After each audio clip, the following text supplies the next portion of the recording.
Hey guys, Expired Prophet here coming at you with another video. I wanted to go over the new Gley build that I was working on, and I wanted to talk to you about 4 different things today about this build. So the first thing I wanted to go over were the mods that I use for Python and the build itself for Gley. Python is probably the most important gun for Gley, so we'll go over that.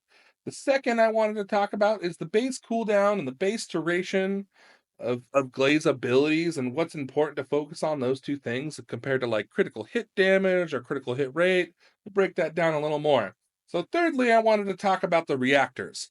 These are super important, and I wanted to kinda go over the type of difference in damage you'll see with, like, certain things or people asking, like, "What's the best way to go?" So we'll break that down as well. So the fourth thing I wanted to talk to you about is the external components. Now, this one's going to be a little touchy for some people, but I have a couple ideas of what we can make this a little better, so we'll break that down as well. So before I break down all the things that I wanted to talk to you about today, I really just wanted to go over Gley and our abilities and how they all work. So we're going to look at this first ability. It is called Frenzied. This is a constant state ability, like you're in it constantly. Your cooldown's pretty quick with it, even in and out. It does take HP, not very much. Increases your firearm attack, which is kind of the main point of this, as well as explosive penetration, and incoming recovery is decreased while you're in this. So picking up life orbs when you're out of it is usually the goal. Um, your second ability here is a little bit different because I have the Transcendent mod and it's called Massive Sanguification. That's going to make our ability called Massive Sanguification. This is going to basically just give us 3 life orbs while we're in our frenzied state when we pop it. And it is a DPS, but not very much.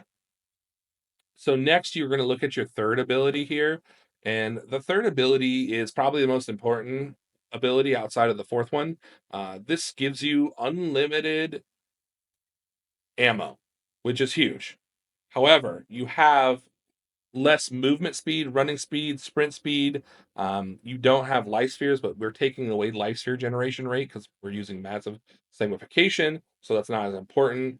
But you're losing out on a lot of just basically movement while you're in this state. So that's important to look at, and it does cost HP as well. Um, Now this couples with your fourth ability. Now this fourth ability is your alt ability, and it does the most damage out of all of your abilities. So while you have your massacre weapon out, this is basically going to do this damage same as your equipped weapon. Now I found that using the Python is best with this just because it just spams a lot of RPM. And then you have your Thirst non attribute ability. And this basically says, okay, as you kill enemies, life orbs will spawn. We're taking this out completely by using massive simplification. This is not really going to be utilized with the build we're using, but it does have the option of still spawning these life orbs as you're killing enemies.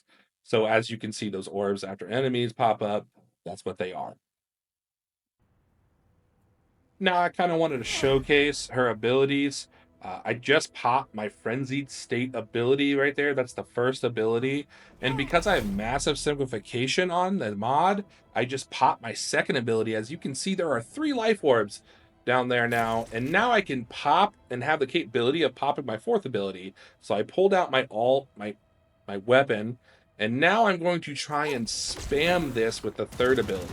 So I'm just going to continuously shoot with this third ability and have it just continuously spam uh, that all. And I'll never have to leave that if I don't want to. If you do want to have it, just keep shooting after the cooldown's done, and then it'll go away.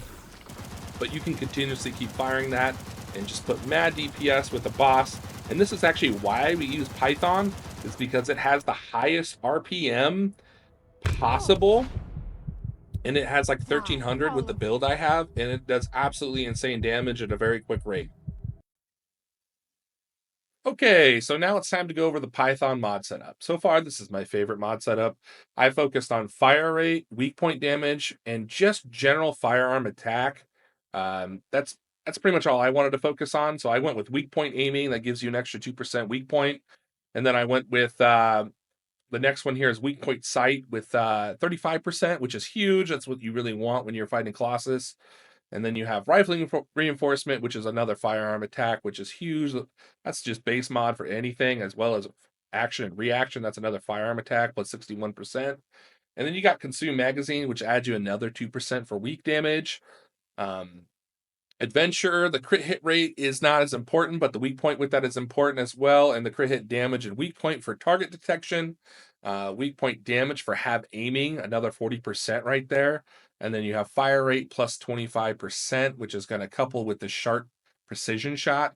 In my opinion, I think this is the best mod for Gley. You can use mental focus, and I will probably break that down further in my video later. Okay, guys, I'm going to skip a little bit ahead here and I'm just going to go over my mod setup now. I wanted to talk to you about the Gley setup that I have. I'm using massive signification. I think that's personally the best for most people, but you can use blood and iron. I love blood and iron, so both are very viable in this build. But most people like massive sanctification. So let's focus on dimension. That's dimension skill power modifier. That's her fourth ability, and that has skill cooldown. And then you have battle of stamina, which gives you HP and duration for your skill, which is very important. Increased HP, you just want as much HP with Gley as possible because her abilities take your health, which you need to recover. And then you have an outstanding and investment, which was skill duration again, and HP heal, which you really want that. So nimble fingers with skill cooldown. This is going to be really big for the continuous usage of our third ability. And then you have Waka Tight Rope. And this is the best mod that I think I found for the yellow mods. It's power modifier and it's weapon damage, which her fourth ability is based off weapon damage. And then you have skill extension, which is the duration, which you want. Non-attribute Synctium. This can be replaced with spear and shield if you don't want that. MP conversion, which is really big for me because it's a skill cooldown as well. You want to keep popping that third ability. And then again, focus on non-attribute because you get the non-attribute skill power and the skill cooldown with it. That's my overall build. So let's take this a step further now. And I kind of wanted to go over how our mod setup works and how a reactor with like duration or skill cooldown will work and how it affects our Python. So if we look at a third ability, our current cooldown is 10.3, which is the base cooldown. And the duration with that duration up on the reactor is 8.7. That means there's still 2 seconds in between our ability being used again for that third ability. And now let's couple that with how sharp precision shot in our Python works with it. So obviously you want more duration, but we need to find a happy medium of how this is going to work. So if you're looking on the left-hand side, when I'm popping my ability, it stacks up to 10 for sharp precision shot there. And it does last a little bit long before the ability ends, and that's really good, and we want to keep that rolling as much as possible. The other option we can go with is a skill cooldown. It's a blue skill cooldown that I see right there, and we'll see kind of the difference of how skill cooldown and duration really affect our third ability now. We're still going to use the sharp precision shot, and I think we're going to also test mental focus. But now our third ability has a cooldown of 8.1, which is huge. And then duration is 8.3. That means we can continuously use this ability and keep going. Now, as you can see on the left-hand side, it does reach 10 stacks and does last a little bit longer, but it doesn't last as long as when it was duration up. So all in all, my opinion is that the skill cooldown is more beneficial. Duration is also a very viable option, I think. Uh, Either way you take, it's going to be very similar. In my opinion, I like to spam an ability and put as much damage out as possible. That just works best for what my build and the way I work is. So now I kind of wanted to show you the Python setup with skill cooldown and mental focus. You cannot, and I mean cannot, use duration up with mental focus, and I'll show you why. If you use mental focus, you need to have skill cooldown less than your duration because you're trying to build on the left hand side there, you're building the 150 stacks And if you can continuously keep that 150 stacks, then you're actually getting that bonus that mental focus offers. And if you can't keep that going and reset at one, then you're losing out on a lot of damage. Now, if you wanted to run mental focus or if you want sharp precision shot, that's up to you. I choose sharp precision shot. I find the damage to be better in general. Let's talk about reactors now. Every one of my reactors has a Python mounting and a non-attribute skill power boost and a dimension skill power boost. This is important because Python specifically, it's going to be same as equipped weapon for your fourth ability. This has the fastest RPM in the game and the best weak point damage you can put out on Colossus damage. Non-attribute skill power and dimension because she's non-attribute skill power and dimension is her fourth ability, so that's boosting that. On this reactor, I have a skill cooldown and a non-attribute skill power boost ratio. I really like the skill cooldown as an option in any reactor you use. Um, this next one here is non-attribute skill power boost ratio and additional skill attacking when attacking Colossus. I have to say, out of the four that I'm about to show you, this actually was the worst one possible. Um, I I only think it's because I had my non-attribute skill power boost not being a gold. I did test one that had dimension skill power boost and additional skill attack and attack Colossus. And I think if my non-attribute skill power compared to the dimension was the same, it'd probably do similar damage. But right now, this actually did less. Um, this is another one that's a very viable option. It's probably my second best option right here is additional skill attacking Colossus and skill duration up. I really like the duration up. However, duration up really doesn't affect much time. I think it was like zero point 0.3 seconds uh, for duration up compared to skill cooldown was like 2 seconds difference. And this one was that I was just talking about was dimension skill power boost ratio and additional skill when attacking Colossus. This absolutely shredded, but I lost the capability of continuously spamming my third ability, which I felt was very lacking when it came to damage overall and like the end game of the battle. So if I had to choose one that was absolutely god roll, it would be skill cooldown, even as a blue, and attacking Colossus damage, gold. That, or you can use duration up with additional skill attacking Colossus. Those are my best options that you have with your abilities that you can use for Gley.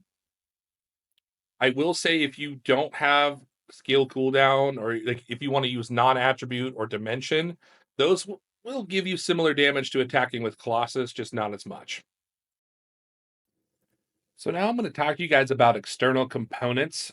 There's two sets you can use with this, Annihilation set or possibly the Slayer set, which I'm going to incorporate with this video here. Annihilation set here is a skill duration of 5%, 5.7%, which is okay, but I actually feel like that's not much in the long run. If you put it on and you have the same reactor and you change it from a different set, you'll notice that it's only like 0.3 seconds, not even a full half a second increase on your skill duration. But if you do want to run it, which is completely viable, that's totally an option. Just focus on max HP, defense, and some type of resistances with it. um, your four set ability, I gotta be honest, was a little lacking for me. It has a 30-second cooldown and it only lasts 10 seconds. So I found this very hard to apply into a battle and make it work properly. The next set you could use is the Slayer set, which I haven't really seen anyone use before, but I've decided to test this out and I kind of wanted to go over it. There's a lot of pros and cons to this set. I have to say, some of the cons, just right off the bat, that four set, there's an extra skill cost, an extra 15%, and that actually does take more health from you when you pop your Gley abilities, which can be kind of detrimental in a battle depending on who you're fighting and kind of your play style. So if this set's not your set, so be careful of that. That is something that you need to pay attention to. But I will say the best thing that offers is the skill power, the 26.1%. This is all round. You get that no matter what.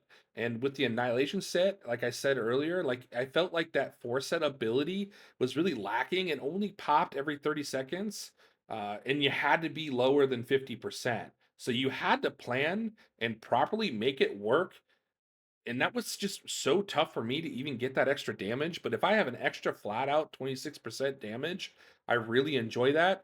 I will say though, you don't get as much max HP with this set than the Annihilation set, so do watch out. So I wanted to give an example of what I was just talking about with reactors. This is the Annihilation set, and I'm going to kind of show the Python. I have Precision Shot. All the stuff is same, and I'm going to use the same exact reactor so that the test kind of stays the same. So you can see just the base damage that's available to you in what's to come. And then I'm going to show you like how hard it is to proc that force set ability on Annihilation compared to not. But as you see, there's the weapon damage will always be the same. That is based off on how far you'll be from the target. But the ability damage is 34,000-ish. And that, to me, is really low without extra skill power. I'm going to switch to the Slayer set now and kind of show you the difference between the two at a base damage, and I'm always going to keep the same reactor so it has the same type of damage possible with this test. Slayer Auxiliary set offers the skill power and extra more skill cost, but everything else is the same. So I kind of want to point it out, just the base damage. I didn't want to add any extra like exterior damage from mods or like the force set ability procs or something like that. But as you can see, the ability is 43,000, and that's like a 10,000 more. And in my opinion, this is 100% worth using. 10,000 more per shot is huge. So I wanted to showcase now the actual footage of me in the Annihilation set and how that force set ability procs, as well as keeping everything else the same and showing you actual footage of what I did to figure out this damage. Again, I'm using skill cooldown and non-attribute to show you the kind of the difference of it. It's going to be the same scaling when you do it with the Colossus. I'm going to keep the kind of the same distance. I'm going to be on that white line as much as I can to keep the weapon damage. I pop my abilities a couple times just to lower my health to 50% because I about have 2k more health than the Slayer set with the Annihilation set. So as you see, I'm hitting about total 108k with that. And when I did pop that ability, it really just didn't do much overall DPS. Now you see 62k with that. That's about 110k now. And now that ability fully procced right there. So 62 and 50, that's still roughly 110k overall. I still think the Slayer set would beat this. As you can see, as I'm about to actually switch to it here. Just kind of showcase everything. Again, I'm keeping everything the same. I'm putting the right reactor on and keeping all my abilities set because walking the tightrope will proc when it's 50% health or below. This gives you skill power at 26% constantly. Here I am right there popping my abilities and staying on that line. And now you see 79,000 and 46,000. That's 125k. Ultimately, this beats the Annihilation set in my mind. Now, it's not for everyone, like I said, but if it is the way you like to play and you can play safe, do it. So to wrap up this video, guys, I just wanted to give you kind of a clip I made of fighting a Colossus battle. I chose the instructor, and he is not normally someone would choose. I'd maybe do Devour or something, but I just kind of want to give you an example on a harder boss. You can kind of go into these now and have this build, and you can just showcase your constant DPS. I will say though, spamming this does increase the Colossus, alt bar, so be careful of that when you're playing with others, especially if you're like on Gluttony or something, who has a white mechanic, if you overheat his gun or something. But as you can see, I'm just throwing out constant DPS, and it is absolutely insane and super fun to use. Everything we did just shredded this. We had a Lepic kind of come in there and shoot his ult, and did a lot of damage. But this is kind of end the clip. Make sure you drop a like and a subscribe, and I hope you guys enjoy. Peace.